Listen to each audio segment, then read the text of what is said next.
দেশত পুনৰ এবাৰ সংঘটিত হৈছে এক ভয়ংকৰ ৰেল দুৰ্ঘটনা। যোৱাকালি নিশা সংঘটিত হৈছে এই ভয়ংকৰ ৰেল দুৰ্ঘটনাটো। নিশাৰ এই ভয়ানক দুৰ্ঘটনাটোত পতিত হৈছে শ শ যাত্ৰী থকা ৰেল। দুখনকৈ ৰেলৰ মাজত সংঘটিত হৈছে মুখামুখি সংঘৰ্ষ। একেটা ট্ৰেকতে দুখনকৈ ৰেল চলাত এই ভয়ংকৰ ঘটনাটো সংঘটিত হৈছে। এখন মালবাহী আৰু এখন যাত্ৰীবাহী ৰেলৰ মুখামুখি সংঘৰ্ষ। আৰু এই দুৰ্ঘটনাটোত লাইনচ্যুত হ'ল ৰেলৰ 4টাকৈ ডবা। অৱশ্যে এই মুহূৰ্তলৈকে কোনো লোক হতাহতৰ খবৰ আহি পোৱা নাই। ৰাজস্থানৰ আজমেৰ নগৰত এই ভয়ংকৰ ৰেল দুৰ্ঘটনাটো সংঘটিত হৈছে।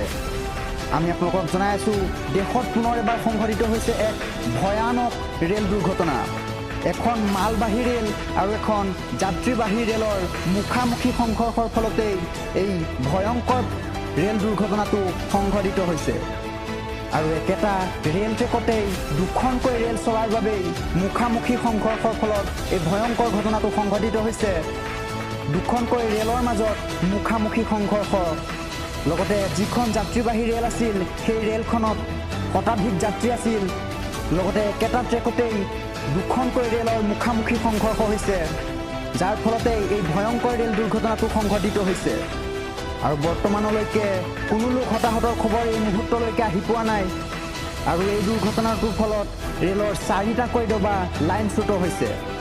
ৰেলৰ 4টাকৈ ডবা ৰেল ট্ৰেকৰ পৰা নামি পৰিছে।